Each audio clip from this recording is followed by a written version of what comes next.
Buenas tardes. ¿Ya saludó a su hermano? Bien. Vamos a abrir nuestra Biblia en Lucas capítulo 13. Voy a leer a partir del versículo 4. Vamos a hablar de un tema que es muy puntual, dadas las circunstancias que vive en nuestro país, de tragedia, y voy a hablar un tema que he titulado ¿Dios es culpable de las tragedias? Eso es lo que vamos a tratar de encontrar en la Biblia, ¿ok? Vamos a leer Lucas 13, versículo 4. Dice así: o aquellos 18, está hablando Jesús, sobre los cuales cayó la torre en Siloé y los mató. Esa fue una tragedia, ¿no? ¿Pensáis que eran más culpables que todos los hombres que habitan en Jerusalén? Os digo, no. Antes, si no os arrepentís, todos pereceréis igualmente. En tiempos como los que hemos estado viviendo durante la semana pasada, de tragedia, de dolor, de lágrimas, hay una pregunta que surge en los corazones de las personas cuando suceden este tipo de tragedias. Hay preguntas que son entendibles, o sea, son lógicas. La gente se pregunta del por qué. Y algunas preguntas son como, ¿por qué Dios permite las tragedias? Esa es una pregunta, pues, que vale. Tiene sentido y es una pregunta honesta. ¿Por qué Dios permite las tragedias? Si Dios existe, dicen otros, ¿por qué no detiene las tragedias? Otros dicen, si Dios es todopoderoso, ¿acaso no tiene el poder para evitar los desastres? Son preguntas que valen. Hay personas que llegan a decir, si yo fuera Dios, no permitiría que sucediera nada. Nada más que ese tipo de, como la última sobre todo, de si yo fuera Dios, pues es una imposibilidad total. No sabes lo que harías porque nunca serás Dios, nunca seremos Dios. Pero si así en la humanidad, tú no quieres que tu hijo se vaya con ciertos amigos y se va, aunque tú no quieras, y sucede lo que tú no quieres, ¿que no lo amas? ¿Que tú lo provocaste? Eso es lo que vamos a estudiar. Hay una anécdota de un hombre que entró a una peluquería. Quería cortarse el pelo, quería arreglarse la barba. Y mientras le hacían el trabajo, empezó a platicar con el peluquero. Y en un momento de la plática salió el tema de Dios. Y el peluquero le dijo, mire usted, yo no creo que Dios exista. ¿Por qué dice eso usted?, le preguntó el cliente. Bueno, vas a salir a la calle para darte cuenta, dijo este hombre, de que Dios no existe. Y si no, a ver, dígame, si Dios existe, ¿por qué hay tantos enfermos? Si Dios existe, ¿por qué hay tantos niños abandonados? Si Dios existiera, no habría sufrimiento, ni dolor, ni tragedias en la humanidad. Yo no puedo pensar que exista un Dios que no haga nada por la humanidad. Y el cliente se quedó así pensativo y salió cuando le terminaron de cortar el cabello y arreglar la barba.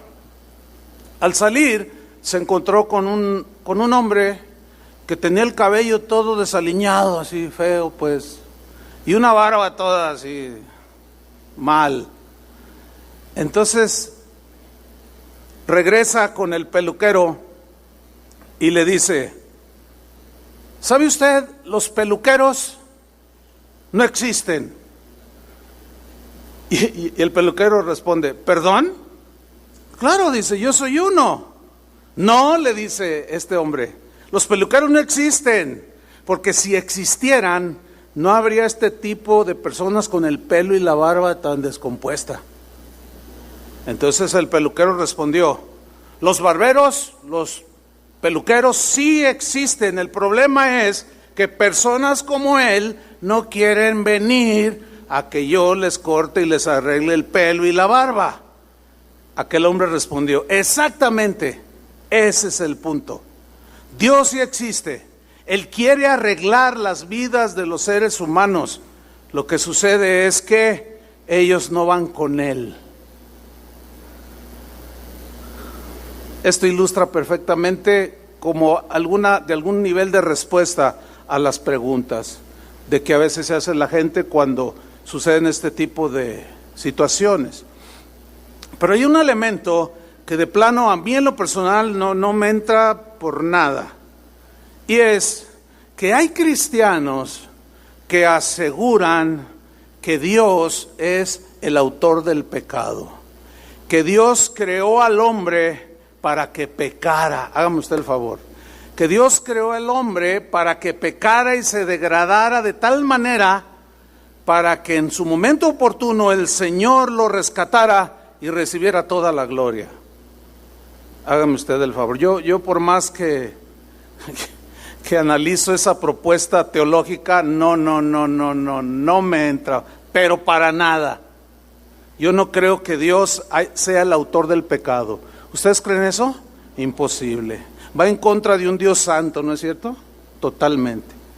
Pero bueno, la pregunta a contestar es: ¿realmente Dios es culpable de todo lo que sucede en el mundo? Porque mucha gente le echa la culpa a Dios. Pero para tener una respuesta adecuada, conforme a la palabra de Dios, necesitamos retroceder hacia no sé si siglos, miles, milenios de nuestros años, como contamos el tiempo hacia atrás, porque sucedió antes de la creación del mundo visible, y esto sucedió en los lugares celestiales. Dice el libro de Isaías capítulo 14 y Ezequiel capítulo 28, ahí habla de la creación angelical, y menciona en especial a un querubín, un ángel muy importante que creó Dios y le llamó el ángel de luz, ¿sí? Luzbel, el ángel de la luz, luz bella. Y según la Biblia nos describe que fue creado con una hermosura impresionante. Bueno, la Biblia nos revela que Satanás era el sello de la perfección de la creación angelical. Pero luego añade la misma Biblia: hasta el perfecto eras en todos tus caminos, hasta que se halló en ti maldad. O sea, esto es un misterio, no nos habla mucho la Biblia. ¿Cómo es que el mal se originó? Lo único que dice es que se originó en el corazón de Satanás. Hasta el día en que se halló en ti maldad.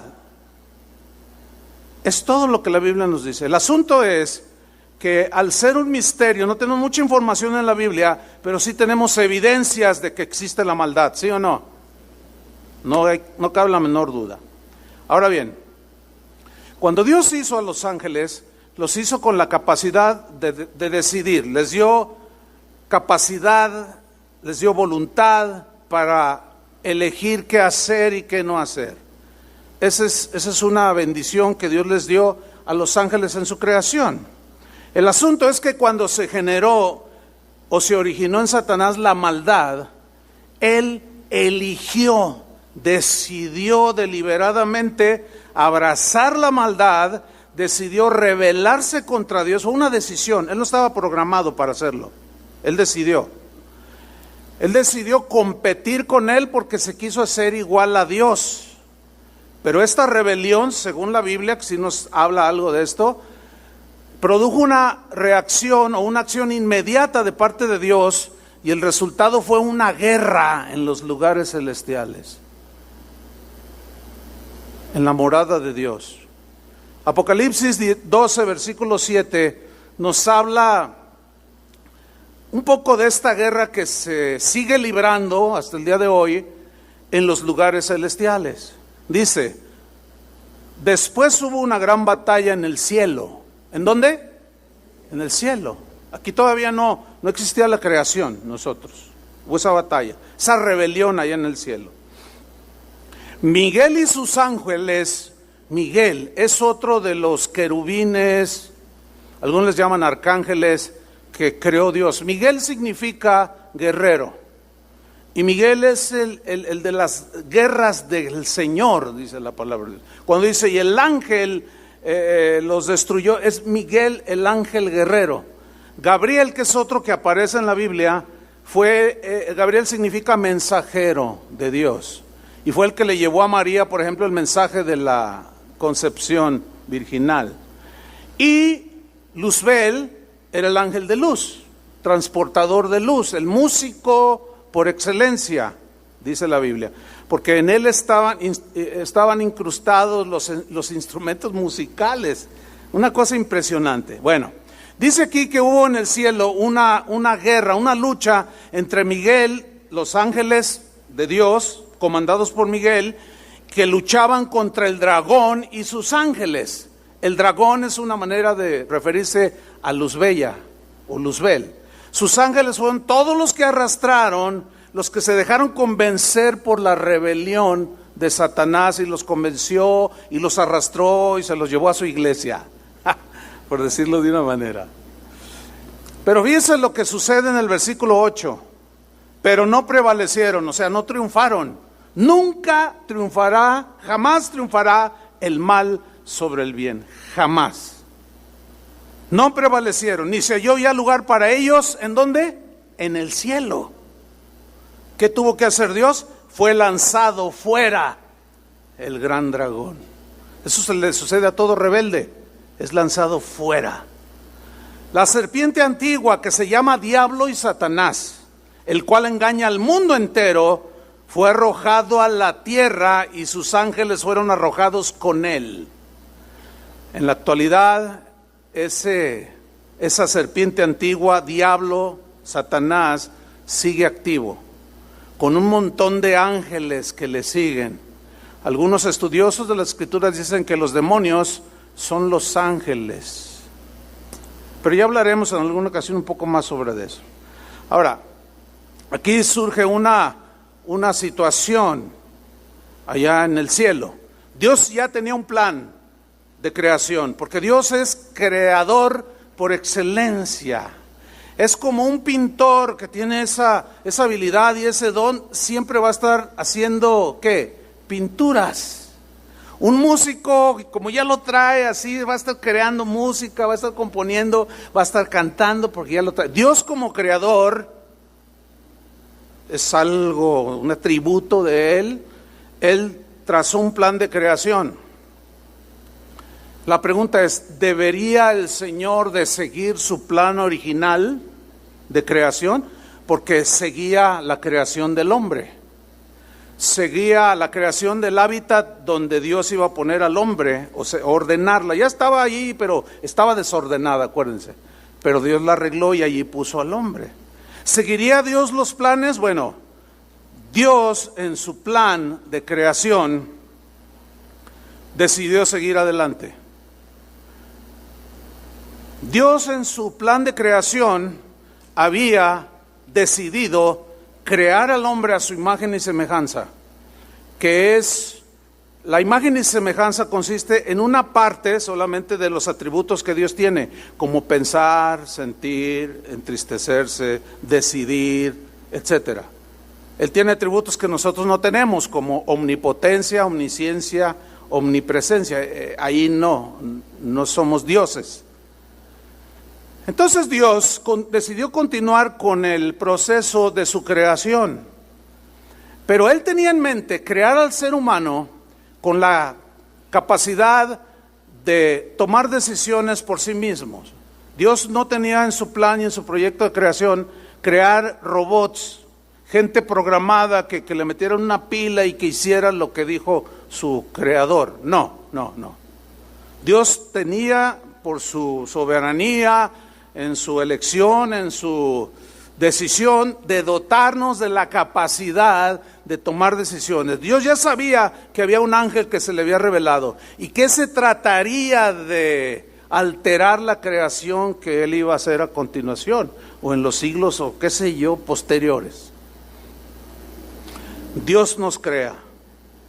nos hace, al hombre lo hace del polvo, a la mujer la saca de un costado de él, y lo pone en un lugar hermosísimo, pero le pone límites porque sabía que andaba el tentador, también es conocido como el tentador. Le dijo: mira, de todos estos árboles del huerto puedes comer, pero de este no, obedéceme, porque si comes, desobedeces, te vas a morir, le dijo.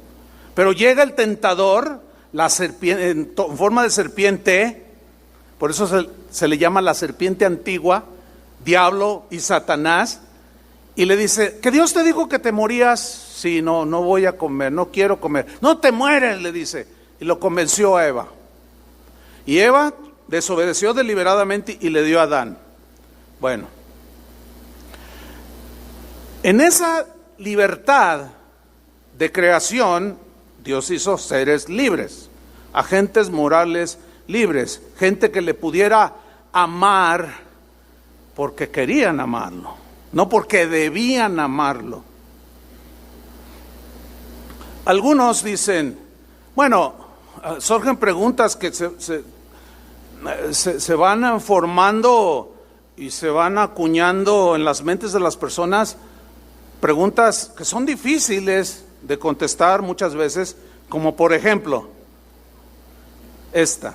A ver, si Dios ya sabía que Satanás se le iba a revelar, porque sí sabía, ¿no? ¿Por qué lo creó? Es una buena pregunta. Y si Dios ya sabía que Adán y Eva se le iban a revelar y que la humanidad iba a ser un desastre, ¿por qué aún sabiendo Dios que iba a suceder eso, por qué los creó? Pues es una buena pregunta, ¿no? Pero trataré de responderla con este ejemplo, porque la pregunta es lógica,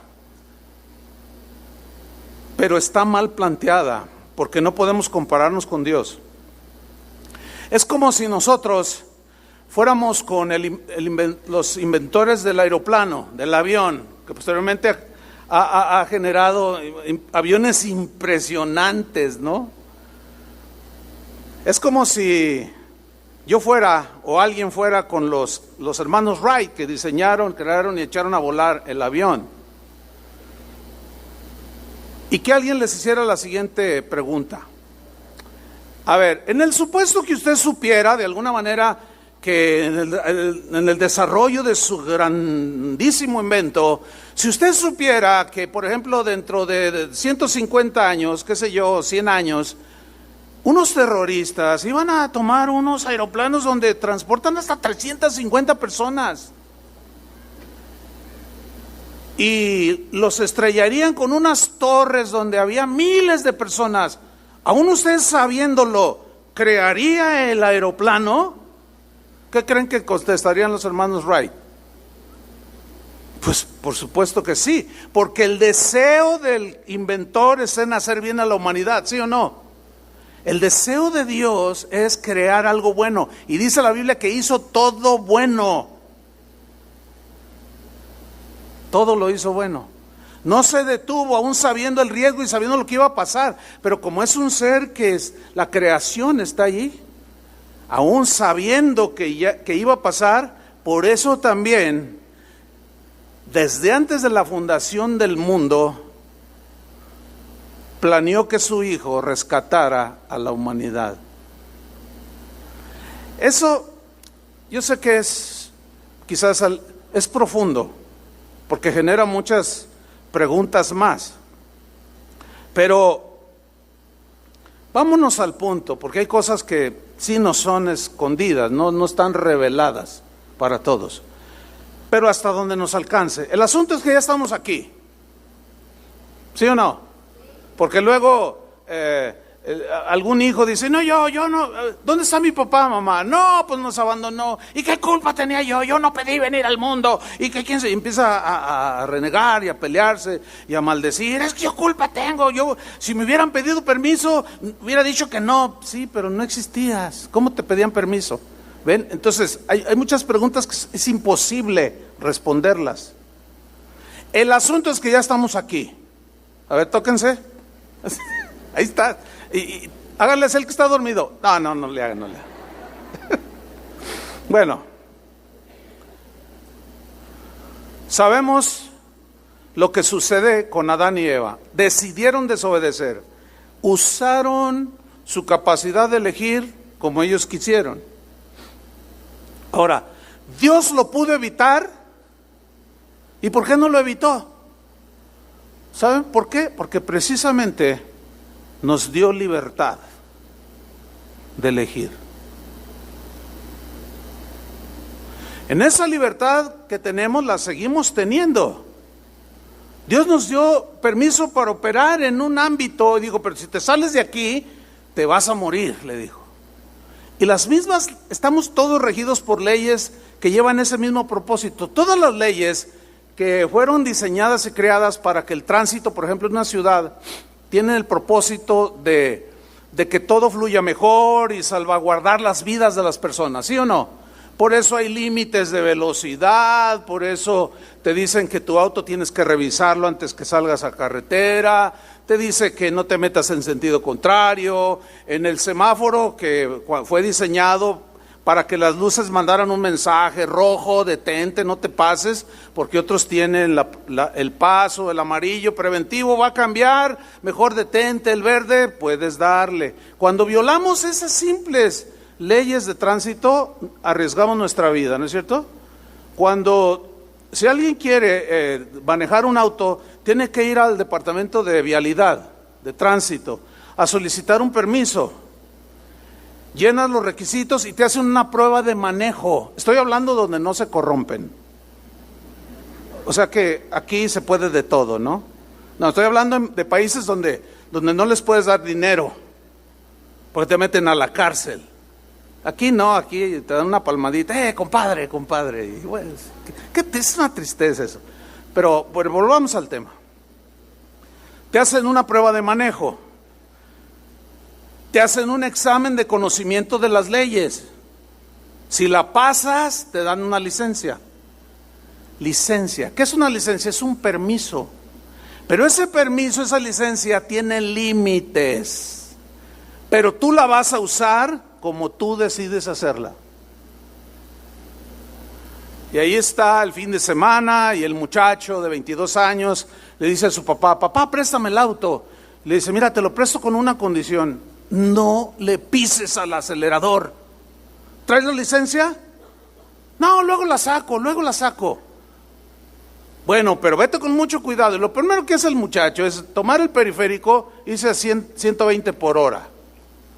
Se va con los amigos, se toma 15 caguamas, se regresa a su casa y en el trayecto ya le mete a 160, van 4 amigos con él y se estrellan con el muro de contención, se pasa al otro lado, viene un camión y se estrellan de frente y se mueren los 5. Y luego la gente dice, ¿por qué, Dios mío? ¿Qué tuvo que ver Dios allí?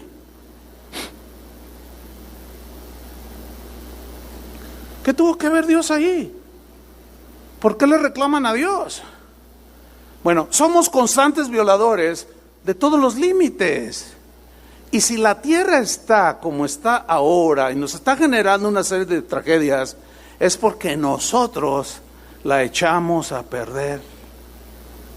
Porque Dios nos dio una libertad que mal usamos. ¿Quieren no tener problemas con la ley? No rebase los límites de velocidad, no se emborrache, no tome alcohol, y verá que la ley pasa a la gente y no le dice nada. Lo mismo es con el Señor, pero el hombre decidió desobedecer. Vamos a ver las consecuencias. Génesis 3:16. Le dice a la mujer, multiplicaré, o sea, como consecuencia de haber rebasado el límite. Le dice a la mujer, le dijo, multiplicaré en gran manera los dolores en tus preñeces, con dolor darás a luz los hijos. Las que son madres, ¿tuvieron esos dolores? ¿Sí o no? No era el plan de Dios original. No era. ¿Quién lo provocó? Eva. Y tu deseo será para tu marido, o sea, habrá contención por tomar el dominio del hogar, eso significa. Y él se enseñoreará de ti, o sea, tendrás pleitos con tu marido. Porque no es el plan de Dios que estemos pleito y pleito, no es el plan de Dios. Pero por causa del pecado se descompuso todo este diseño de Dios. Al 17, a Adán le dijo: por cuanto obedeciste a la voz de tu mujer, que le ofreció y deliberadamente, y comiste del árbol que te mandé diciendo, no comerás de él. Mire lo que dice: maldita será la tierra por tu causa. Esta tierra en la que vivimos es una tierra maldita. La prueba, ahí están los terremotos. Ese no era el diseño de Dios. Ahí están los huracanes, ahí están las tragedias, ahí está el dolor, la enfermedad, las lágrimas, todo. Maldita será la tierra por tu culpa, Adán. Es como cuando el joven dice: mamá, tengo hambre. Es que no hay, hijo. ¿Y yo qué culpa tengo que mi papá nos haya abandonado? Pues no tienes culpa, hijo, pero como es tu papá y nos abandonó, tú estás sufriendo las consecuencias. Porque hay quien dice: yo qué culpa tengo que Adán haya hecho lo que haya hecho. Yo qué culpa tengo. Pues mira, ya esa queja no es sin sentido, porque somos hijos de Adán. ¿Me explico? Entonces llevamos las consecuencias. Maldita será la tierra por tu causa. Con dolor comerás de ella todos los días de tu vida. Comer de la tierra. Pregunto, ¿batallan para ganarse el pan de cada día? ¿Cuántos batallan? Todos. Versículo 18. Espinos y cardos te producirá. En lugar de producir cosas, o sea, donde quiera que le planten, nada más que crece lo bueno. Nada más hay algunas partes de la tierra, aquí en México tenemos Tabasco, por ejemplo, tiras cualquier hueso y crece. Pero luego te vas acá para Sonora y por más que le escarbas y desierto. Está todo descompuesto. El clima está descompuesto, todo está descompuesto. Espinas y cardos te producirá y comerás plantas del campo. Pero como en algunos lugares no producen, otros producen, no es fácil, es difícil. Esto nos está diciendo que la tierra, por culpa de Adán, está sufriendo un deterioro. La tierra misma, la creación, el hábitat de Dios que diseñó para nosotros, se afectó también junto con nuestros pecados. Pablo a los Romanos, en el capítulo 8, versículo 20, habla de esta afectación a la creación. Dice lo siguiente: porque la creación fue sujetada a vanidad, no por su propia voluntad, sino por causa del que la sujetó en esperanza. ¿Qué significa que fue sujetada a vanidad? La palabra griega que utilizó Pablo significa literalmente algo que no cumplió su propósito. Cuando tú te trazas unos propósitos para realizar y no te salen, ¿cómo te sientes? Hay una palabra que define esto: frustrado. La palabra griega que se traduce por vanidad también se puede traducir por frustración. Es decir, se frustró el propósito por el cual Dios creó la tierra como el hábitat del ser humano. Se quedó aprisionada, no porque ella haya querido, sino por causa de nuestra desobediencia. Ahora, esa misma creación afectada, dice el versículo 21, tiene una promesa así como nosotros, porque también la creación misma será libertada de la esclavitud de corrupción o de descomposición o alteración a la libertad gloriosa de los hijos de Dios. Porque sabemos, fíjate cómo dice Pablo, sabemos que toda la creación gime a una, se lamenta, llora. Son expresiones metafóricas. Aprieta los dientes, las mandíbulas de dolor. Y aún, dice, está con dolores de parto hasta ahora. O sea, la tierra, la creación sufre. Cuando una mujer está dando a luz que sufre los dolores del parto, no se acuerda, todo lo que está a su alrededor pierde la noción, nada más se concentra en el fuertísimo dolor que tiene y está luchando allí por dar a luz, pero le duele terriblemente y grita. Y no le importa quién está alrededor, está el doctor, está su esposo, quien sea, que no le importa si le escuchan los del cuarto de enseguida, porque el dolor es tan fuerte que gime, grita de dolor. Así está la tierra. La tierra, hermanos, está gimiendo, está gritando de dolor. Y en su movimiento, son metáforas, entiéndalo por favor. En su movimiento que hace pasan muchas cosas que nosotros hemos definido como tragedias, como la de un terremoto, como la de un ciclón o un huracán y otras más cosas, un tsunami, qué sé yo.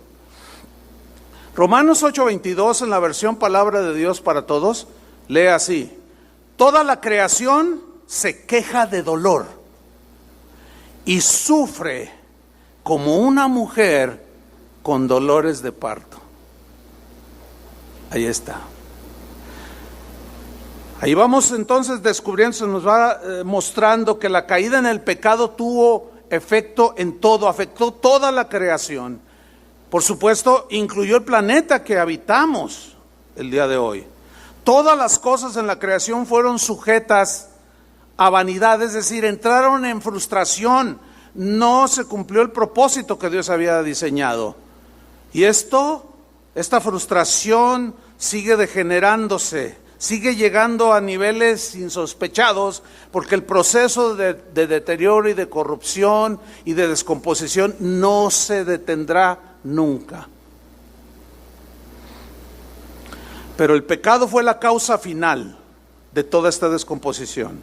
Allí ya estamos llegando a conclusiones, que el pecado en el hombre es la causa final de los desastres naturales.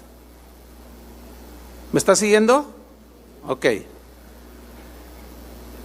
Pero de lo más trágico que el ser humano ha recibido como consecuencias del pecado es no solo la enfermedad y el sufrimiento, sino es la muerte. Digan todos la muerte. La muerte. Muerte es una palabra que significa literalmente separación. Eso es lo que significa muerte. Se murió, se separó. ¿De qué? Del cuerpo. Pero en la Biblia, la palabra muerte, que significa separación, incluye dos direcciones. Una, murió espiritualmente, se separó espiritualmente el ser humano de Dios. Adán ya no podía tener comunión como la tenía cuando fue creado. Muerte espiritual. No estaba eso en el plan de Dios. Pero también debía de morir físicamente. Dios nos hizo para ser eternos en este cuerpo. Pero por causa del pecado, este cuerpo tiene que morir. Porque la paga del pecado es muerte. ¿Sí? Sigo en Romanos 8:23. Y no solo ella gime, o sea, la tierra, sino que también nosotros, se refiere a los cristianos. ¿Cuántos cristianos hay aquí? También gemimos. Seguimos leyendo. Que tenemos las primicias del Espíritu. Nosotros también gemimos dentro de nosotros mismos, esperando la adopción, la redención de nuestro cuerpo. Redención significa rescate de nuestro cuerpo. Pablo decía, esa lucha que tenía dentro de él, decía, yo quiero hacer el bien y no puedo muchas veces. Queriendo hacer el bien no puedo hacerlo, queriendo no puedo, y lo que no quiero hacer eso hago. Dice, oh, miserable de mí. Eso es gemir. ¿Cuántos de ustedes se lamentan cuando fallan? El cristiano dice, Señor, yo te había prometido, tú sabes en mi corazón que yo no quiero hacerlo. Yo te prometí que ya no iba a decir palabrotas, se me salió otra, Señor. Y gimes, y dices, ¿hasta cuándo terminará esta lucha? ¿Sabes cuándo? Cuando mueras físicamente. Ahí terminarán esas luchas. Por eso dice Pablo, la creación gime, pero nosotros también, esperando ser rescatados de este cuerpo de pecado. Volviendo a Génesis capítulo 3, sigue diciéndole Dios a Adán y a Eva, con el sudor de tu rostro comerás el pan hasta que vuelvas a la tierra, porque de ella fuiste tomado, pues polvo eres y al polvo volverás. ¿Qué le está diciendo allí? Yo te dije que te morirías. Muerte espiritual y muerte física. Y vas a volver al polvo. Te vas a hacer polvo por causa de tu pecado. Al polvo volverás. Génesis 3:23 dice, y lo sacó Jehová del huerto del Edén. ¿Qué hizo con Satanás? Lo sacó también. ¿Qué hizo del hombre? Lo sacó, lo echó. Echó pues fuera al hombre, dice el 24. Muy bien, en Romanos 6:23 dice, esto va de la mano, Pablo lo entendió y lo escribió en Romanos 6:23, porque la paga del pecado es la muerte, o sea, vas a volver al polvo. Estamos llegando a más conclusiones. La muerte física y espiritual son las peores maldiciones que los seres humanos tenemos como consecuencia de nuestros pecados.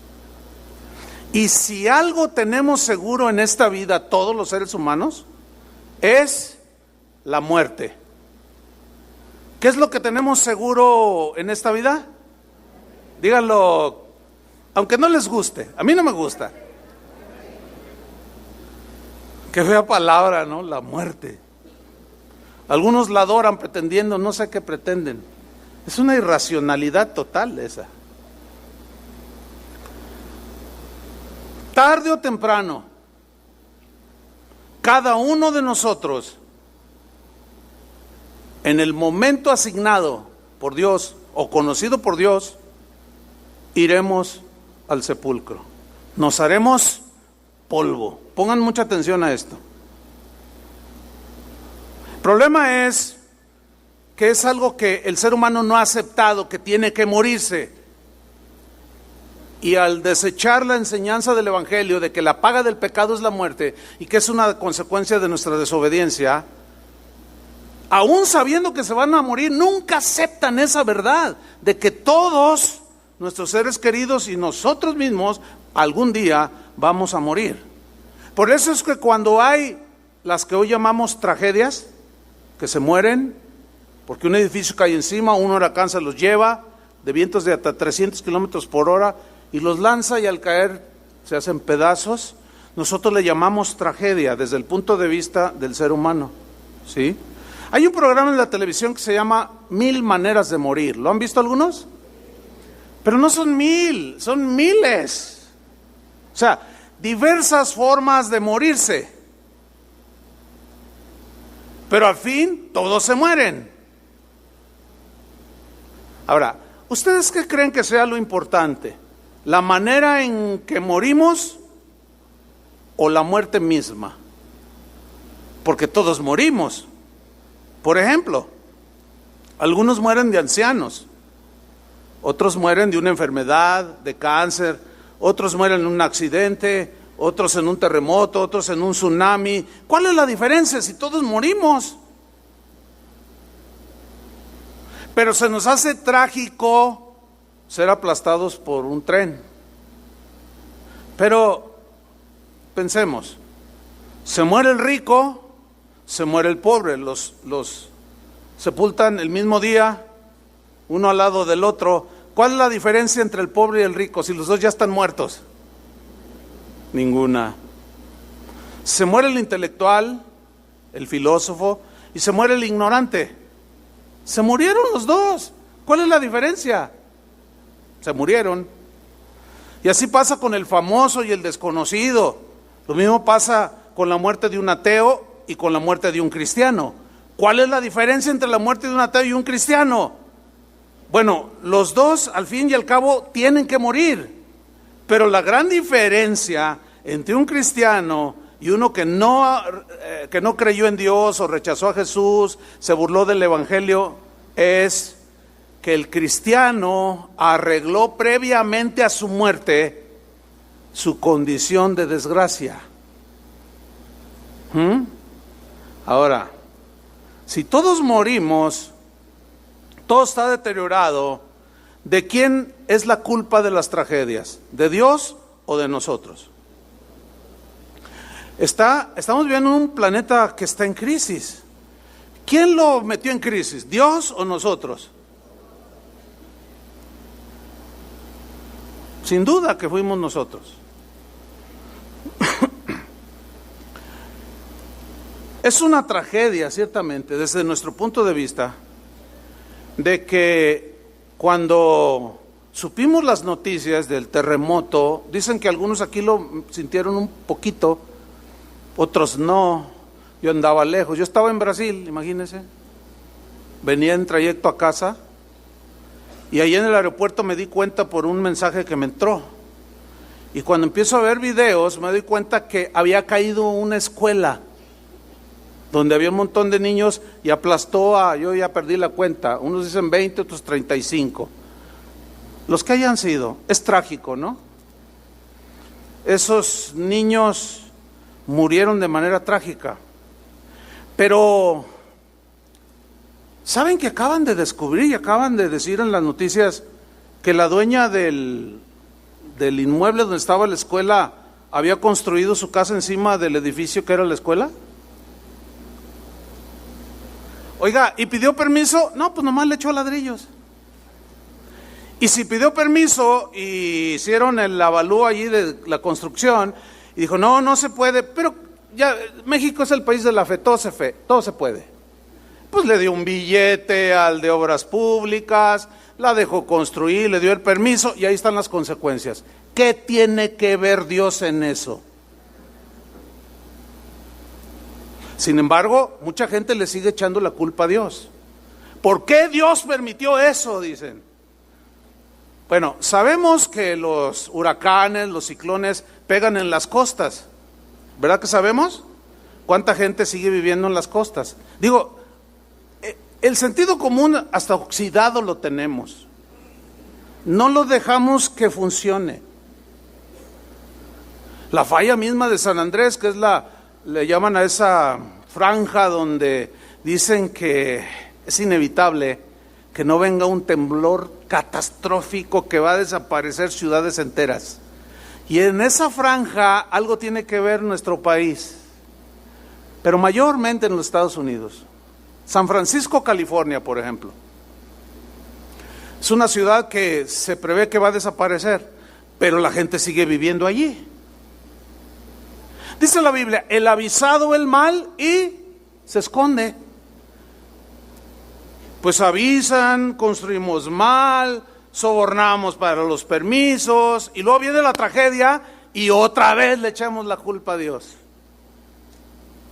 ¿Cuándo seremos capaces de aceptar nuestra responsabilidad? ¿Cuándo? ¿Cuándo? A propósito de los niños, la Biblia dice, Jesús dijo, los niños son míos. Dejad a los niños venir a mí. O sea, los niños, hasta cierta edad, la Biblia no dice hasta cuándo, nacen en inocencia, pero llega un día cuando ya entienden lo que es la maldad. Pero un niño de 3 años, 4 años, no es imputable nada, por el amor de Dios. Es inocente. Que nacimos en pecado, sí nacimos en pecado. Pero cuando muere un niño, se va directamente con el Señor. ¿Dónde están esos 25 niños que murieron aplastados? Con el Señor. Ahora, vamos a analizar este punto. Ellos, estos 25 niños, que es la tragedia más dolorosa desde el punto de vista humano. Yo estoy seguro que más de alguno aquí presente lloró. O cuando menos se conmovió y se le rasgaron los ojos de lágrimas. ¿Se pueden imaginar a los padres desesperados y sus niños aplastados? Ha de haber sido algo terrible. Pero a ver, esos niños no conocieron la maldad.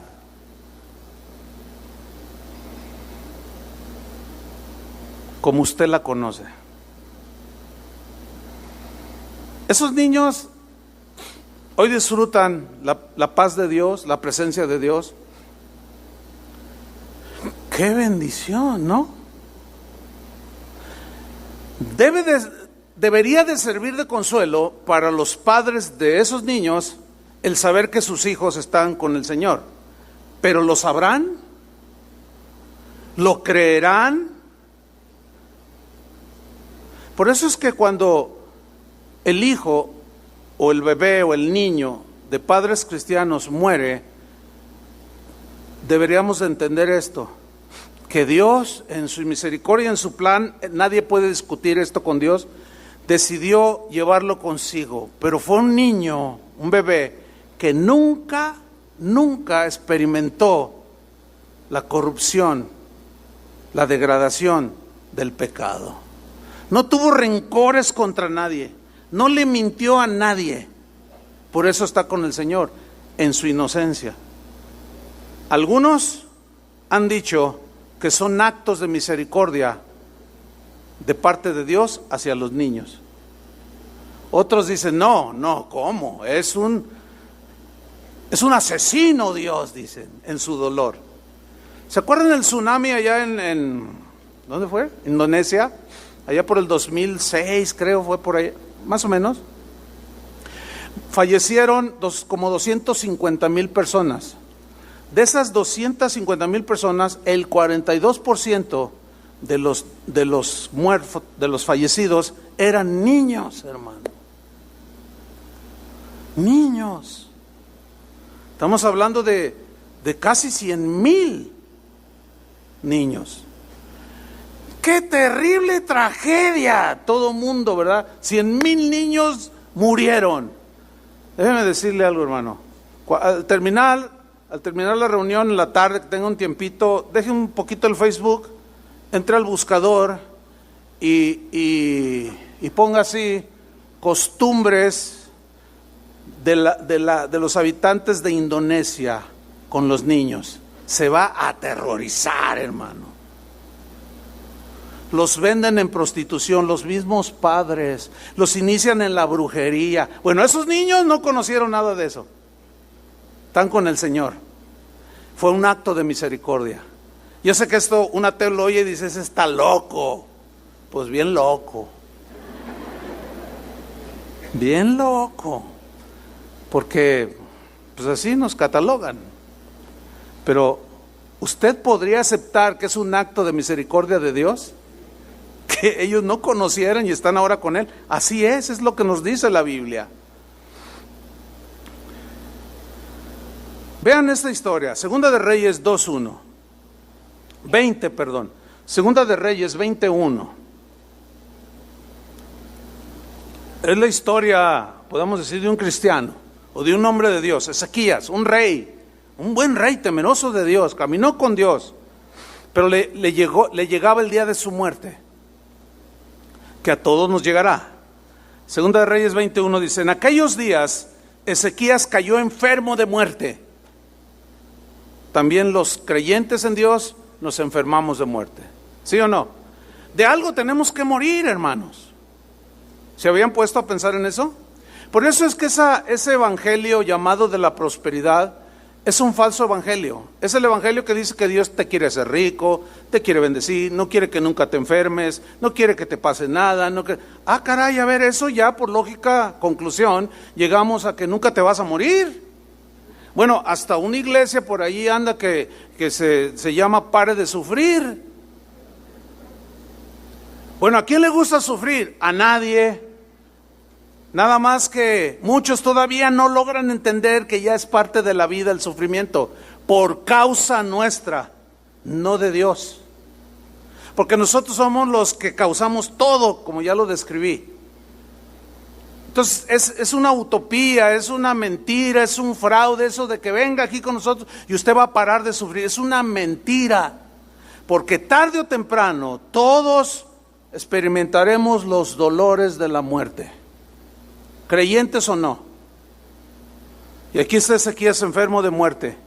Y vino a él el profeta Isaías, hijo de Amós, y le dijo, Jehová dice así, ordena tu casa, porque morirás y no vivirás, le dice. Se llegó tu tiempo. Dios en su bondad, en su estima a este hombre piadoso de Dios, temeroso de Dios, le dijo, mira, te vas a morir, llegó tu hora, pero ordena tu casa. Si tienes alguna diferencia con tus pleitos o algo que sucedió con la familia, arréglala, ordena tu casa, haz tu testamento, pon todo en orden. Aún si te peleaste con el vecino, ve y arréglate y dile, ¿sabe qué, vecino? Discúlpeme, me aceleré y le ruego me disculpe. Arréglate con tu suegra, arregla todo, Ezequías le dijo, porque vas a morir. Bueno, ese es un buen mensaje para todos nosotros, ¿no es cierto? Porque un día, tarde que temprano, vamos a morir. Arregla tu casa, arregla tu vida, arregla lo más que puedas tus relaciones. Paga la deuda de Electra, no te vayas debiendo. Arregla tu vida porque no sabes cuánto tiempo te queda.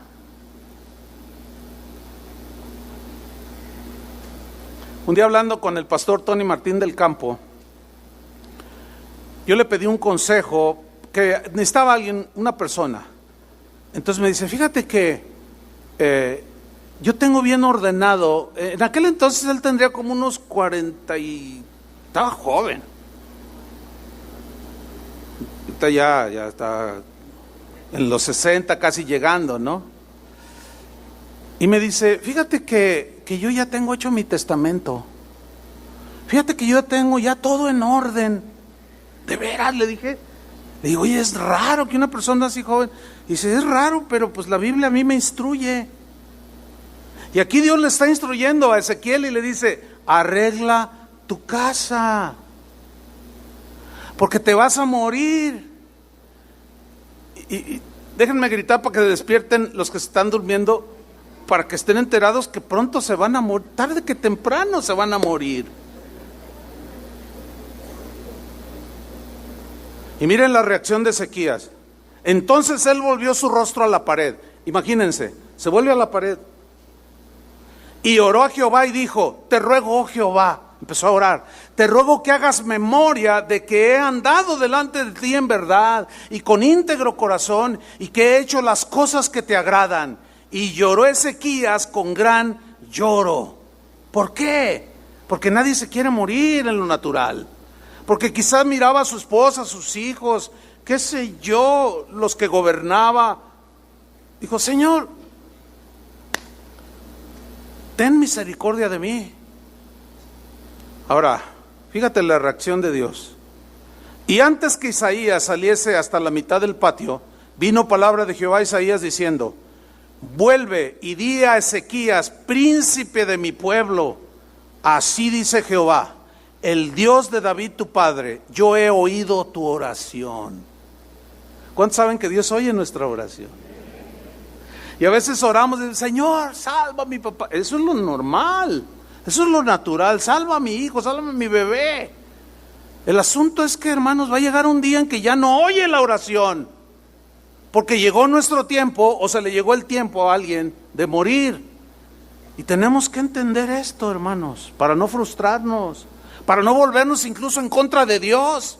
Hay gente que dice, yo soy ateo, yo no creo porque yo iba a una iglesia cristiana. Han dicho muchos que están en esta condición actual.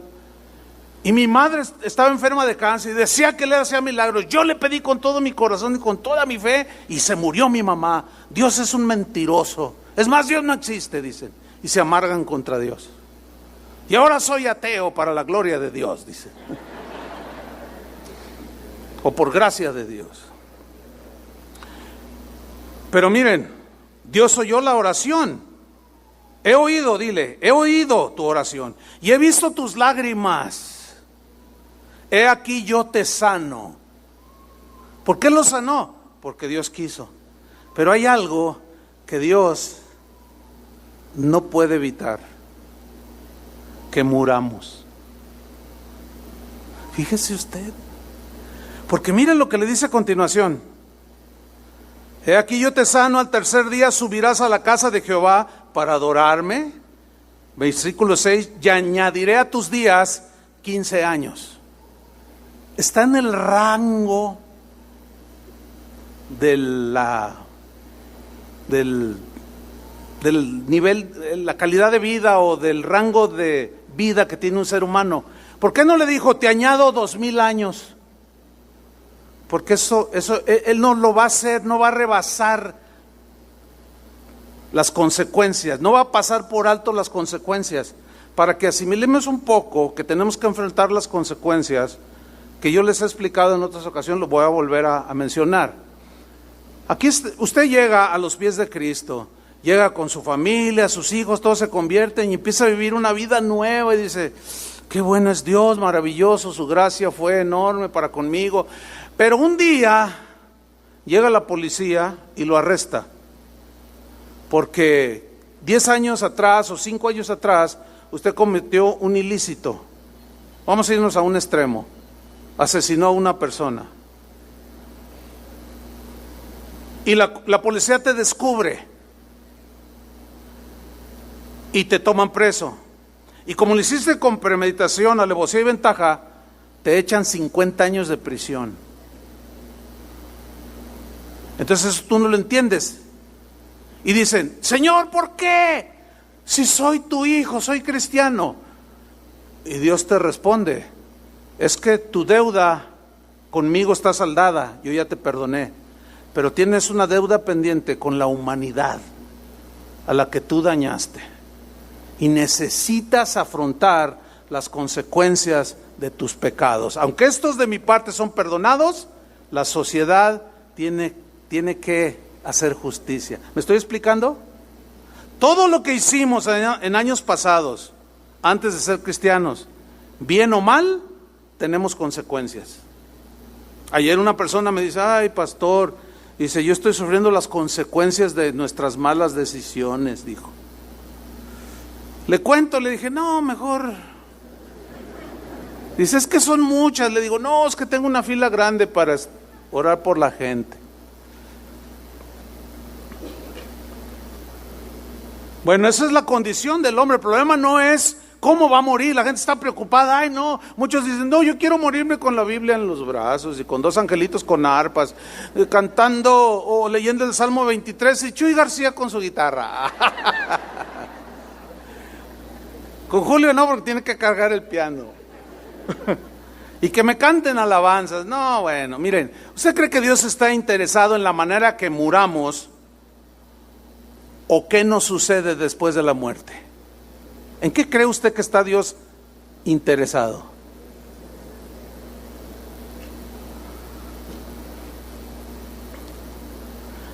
Las buenas noticias que el Evangelio anuncia es que Dios no abandonó al ser humano. No lo abandonó. Lo que pasa es que resulta como el peluquero. Negaba a Dios, pero luego otro llegó y le negó porque la condición, decía uno, que estaba el hombre, no existe Dios, no existe el peluquero porque está este greñudo aquí. Este descompuesto barbón. Las buenas nuevas consisten en que Dios no abandonó al ser humano. Tuvo que suceder una tragedia en el cielo. Una decisión que dolió el corazón de Dios.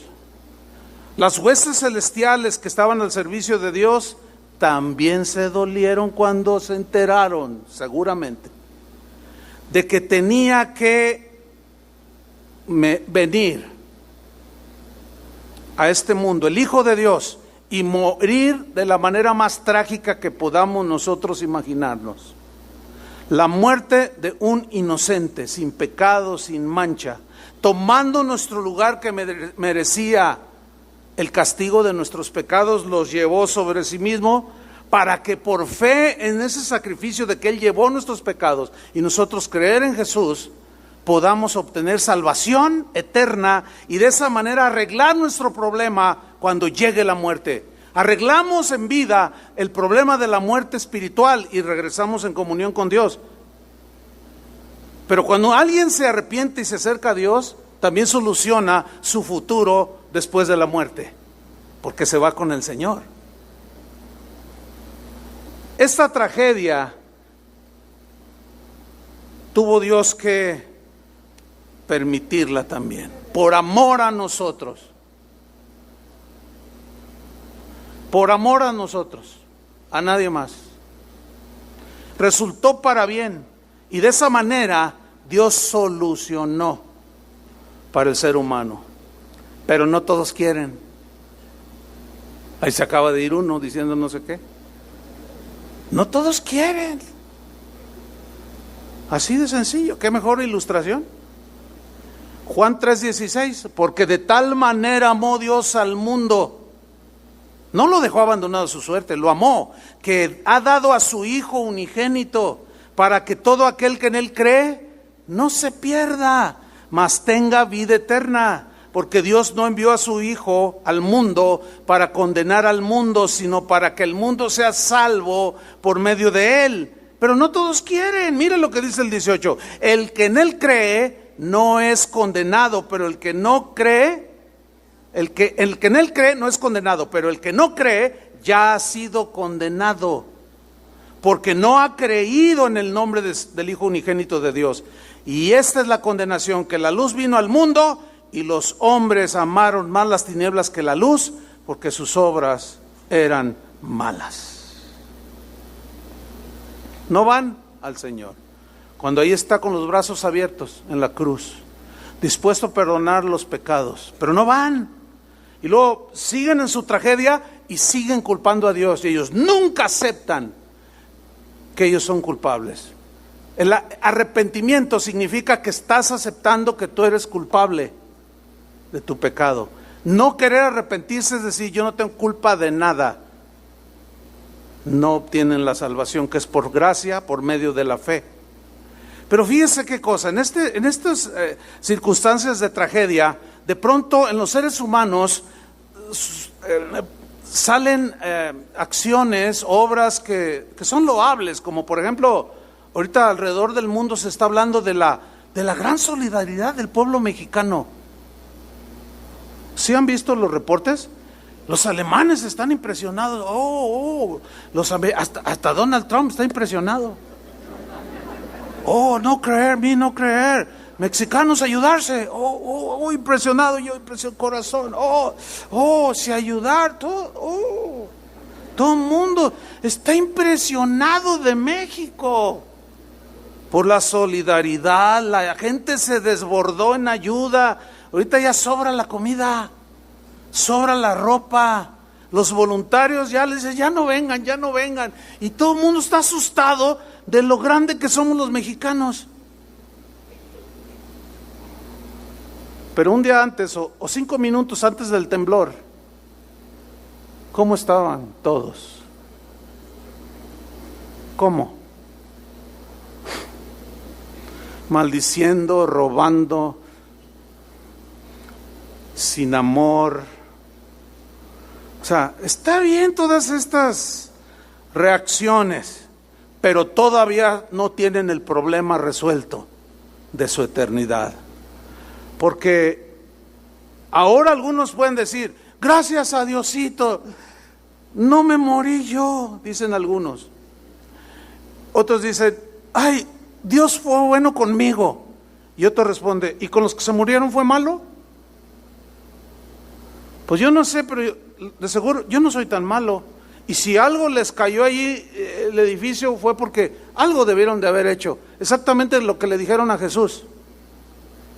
Por eso dijo, ¿ustedes creen que sobre aquellos 18 que cayó la torre y los aplastó y los mató, eran más pecadores que todos los habitantes de Jerusalén? O sea, ¿ustedes? No, dice, no, les digo que no. Si no se arrepienten, van a morir. Quizá no así, quizá abrazando a la esposa de viejitos, pero como sea, van a morir. Y si no te arrepientes, ya no va a haber una segunda oportunidad después de la muerte. Porque después de la muerte, ¿qué será de tu alma? La peor tragedia que un ser humano puede tener es que después de muerto vayas al infierno. Si a ti se te hace una tragedia aquí, que pierdas tu casa, que te quedes sin nada, un ser querido, 2, 3, 4, y que estás en la peor de las tragedias, no es comparable con la condenación eterna si rechazas al Hijo de Dios.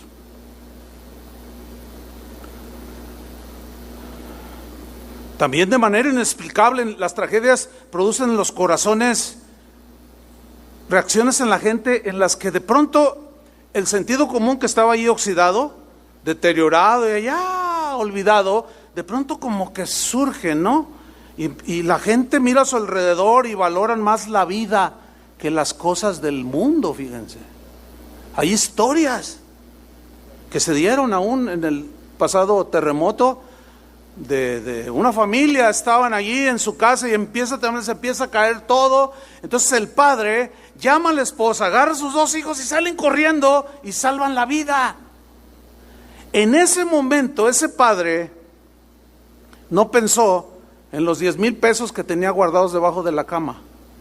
No pensó en el auto que acababa de sacar en la Ford. No pensó que sus acciones en la bolsa de valores, no pensaron en nada. Lo único que les importaba en ese momento era la vida. Pero ¿por qué esperar a que la tragedia nos recuerde el valor de la vida? Ese es un descuido típico del ser humano.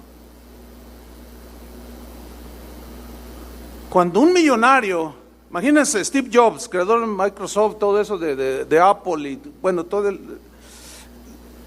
esa industria que es de las más ricas del mundo, murió relativamente joven de una enfermedad. Usted lo sabe, ¿no? Bueno, los que les gusta informarse.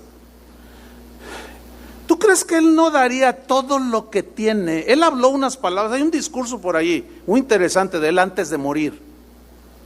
Pues he ganado todo, tengo y ya voy a morir, dijo. Ahí no lo dijo públicamente daría todo lo que tengo por seguir viviendo, pero yo les aseguro que en privado sí lo pensó.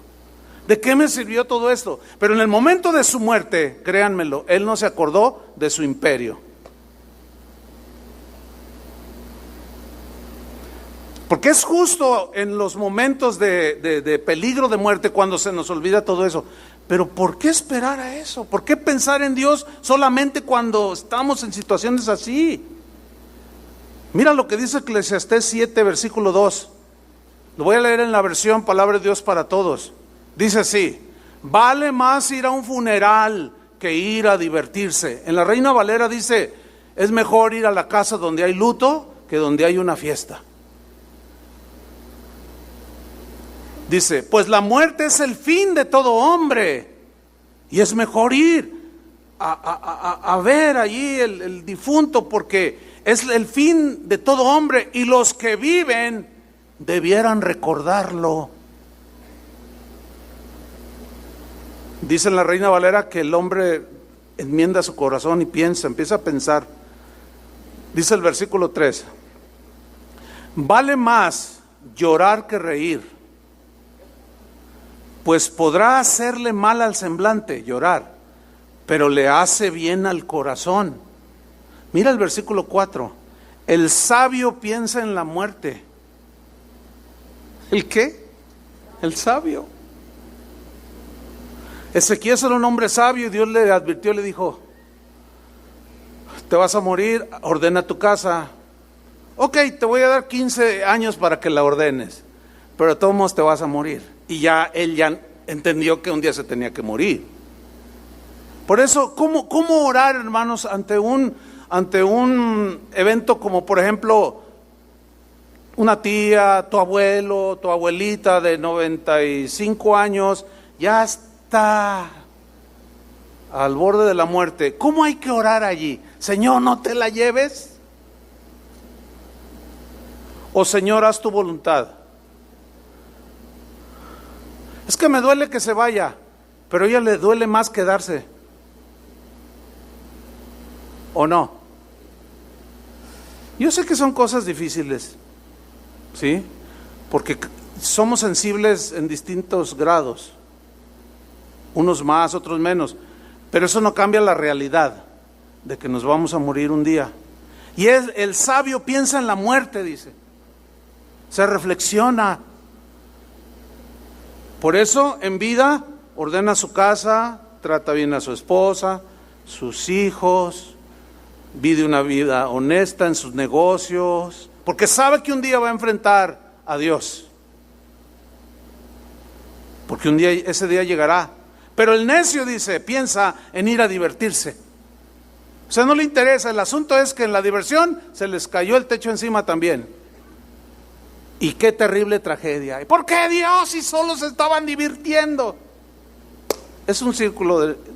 nunca vamos a acabar. Los que hemos aceptado a Jesús en nuestro corazón, los que hemos nacido de nuevo, debemos de ver la muerte de manera distinta a la que lo ven aquellos que no conocen a Dios. En realidad, hermanos, escúchenme, no nos debe de importar la manera en que morimos, sino el hecho de que morimos. Porque no existe lo que hoy están algunos enseñando, que a los cristianos no nos debe pasar nada, nunca nos debemos de enfermar. No es verdad, porque eso nos lleva en una lógica, nos conduce a esa lógica a decir, nunca me voy a morir. Y eso es mentira. Los primeros cristianos morían de manera trágica, entre comillas. Algunos, escúchenme, les cortaron la cabeza, a otros los echaron a los leones, a otros los quemaron vivos y se hicieron polvo. Otros los echaron a los leones y los desmembraron Pero miren lo que decía Pablo al respecto, Filipenses 1:21. Porque para mí el vivir es Cristo y el morir es ganancia. En la muerte de un cristiano, para un cristiano el morir es ganancia, no es una pérdida. Pablo dice lo siguiente en el versículo 22, les está diciendo a los filipenses, mas si el vivir en la carne o en este cuerpo resulta para mí en beneficio de la obra o de ustedes, les dijo a los filipenses, no sé entonces qué escoger, porque de ambas cosas estoy puesto en estrecho. O sea, yo sé que me tengo que morir, pero también quisiera quedarme lo más que pueda en este mundo para ayudarlos a enseñarles a que caminen con Dios. Dice en el versículo 23 al final, teniendo el deseo de partir y estar con Cristo, lo cual es muchísimo mejor. O sea, para un cristiano es muchísimo mejor estar con Cristo. El problema ya lo tiene resuelto. En esta vida, comunión con Dios. Pero debemos morir, pero está la promesa de resurrección. Cuando el Señor venga, los muertos en Cristo resucitarán primero. Y si alguno no le tocare la muerte física, será transformado en un abrir y cerrar de ojos a la final trompeta. Y los muertos en Cristo resucitarán primero, con un cuerpo renovado. El cristiano genuino tiene resuelto su problema de eternidad. La pregunta pertinente aquí es, ¿usted tiene ya solucionado su problema de eternidad? Piense que tarde o temprano se va a morir. ¿Y qué va a hacer?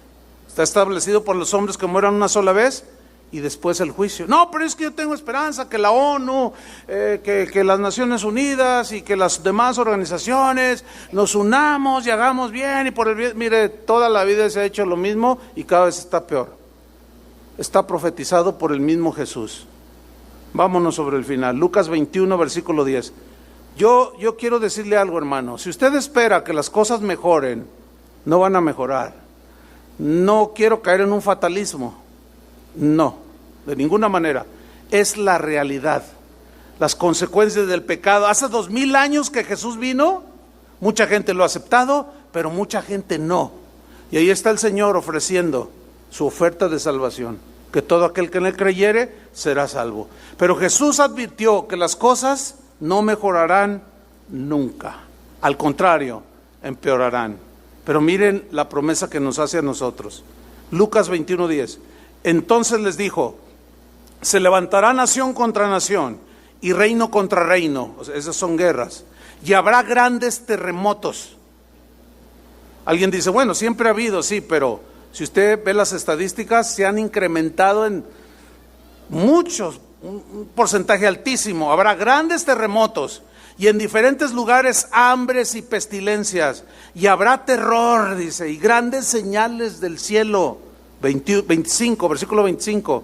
Entonces habrá señales en el sol, en la luna y en las estrellas, y en la tierra angustia de las gentes, confundidas a causa del bramido del mar y de las olas. ¿No les suena esto como huracanes? Versículo 26, desfalleciendo los hombres por el temor y la expectación de las cosas que sobrevendrán en la tierra, porque las potencias de los cielos serán conmovidas. O sea, fenómenos naturales, ¿sí?, que se generan en la atmósfera. Entonces, dice, después de esa catástrofe, verán al Hijo del Hombre que vendrá en una nube con poder y gran gloria. ¿Por quiénes creen que vendrá? Por los que creyeron en Él. Pero luego al final, en el versículo 28, dice lo siguiente: cuando estas cosas comiencen a suceder, erguíos. Esa palabra significa tomar una posición muy firme, con los dos pies así en la tierra. Erguíos y levantad vuestra cabeza, porque de allá vendrá nuestro Salvador. Dice, erguíos y levantad vuestra cabeza, porque vuestra redención está cerca. Hermanos, que el miedo a todo esto no nos envuelva y nos arrastre, sino la fe, la fidelidad en el Señor, la confianza, la esperanza de que lo que Él prometió que vendría por nosotros, los que hemos creído, se cumplirá un día, tarde o temprano. Hermanos, todos estos acontecimientos sí nos duele y estamos involucrados en ellos, pero para nosotros nuestra redención está cerca. Y como dijo el salmista, porque este Dios es Dios nuestro eternamente y para siempre, Él nos guiará aún más allá de la muerte. Vendrán los ángeles cuando un cristiano muere y lo llevan al seno del Padre. Hermanos, la gran mayoría de los que estamos aquí tenemos asegurado nuestra eternidad con el Señor. ¿Cuántos tienen ese aseguramiento? Pero estoy consciente que puede haber aquí personas que todavía no. Todavía no. Mañana pueden morir, dentro de 2 horas, 3 días. No lo sabes. Pero si tú me estás escuchando, grábate bien esto: tarde o temprano morirás. ¿Y qué será de tu alma? Pero si tú vienes a Jesús en arrepentimiento, como les dijo aquellos de Jerusalén, ¿qué es arrepentirse? Es aceptar tus culpas, aceptar que eres pecador, pedirle perdón, recibir el perdón de Dios. Y Él hace la obra de regeneración, te cambia el corazón. Y pasas a la comunión con Dios, pasas a ser hijo de Dios. Pero tiene que ser un arrepentimiento genuino, tan genuino que todo el mundo lo va a notar, que ahora tú eres diferente, porque Cristo vive en tu corazón. Los que somos ya cristianos, no desesperemos, hermanos, porque se empezó a dar un montón de información en las redes. Muchos se apanicaron bien feo. Aún en las redes, hay un chat de todos los pastores de las casas de oración que hay en varios países. Y en ese chat nos comunicamos. Y cuando el terremoto empezaron, hermano, y empezó, entonces yo sentí de parte del Señor, el Espíritu me impulsó a decir: hermanos, tranquilos, tranquilos, ya no pongan videos de cuando se está cayendo todo. Pongan mejor versículos, textos, mensajes que fortalezcan nuestra fe. Y gracias a Dios todos dijeron: sí, tienes razón, pastor. Y empezaron a compartir palabras. Dios es mi amparo y fortaleza. Aunque ande en valle de sombra de muerte, no temeré mal alguno, porque tú estarás conmigo. Y eso fortalece la fe de los que hemos creído. Para que, como dice el Salmo, ya sea que tiemble la tierra y se le muevan los montes hasta la mar, yo estaré confiado. Y si me muero, pues ya me tocaba. Y si me salvo, todavía no me tocaba. Pero algún día tendré que ir al polvo. ¿Cuál es tu condición ahora? Oremos, pónganse de pie.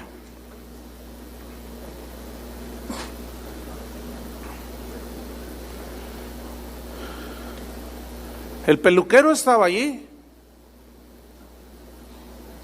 pero no todos entraban. el Señor ahí está, pero no todos vienen. Les voy a pedir que no se muevan todavía, por favor, ¿sí? Porque esto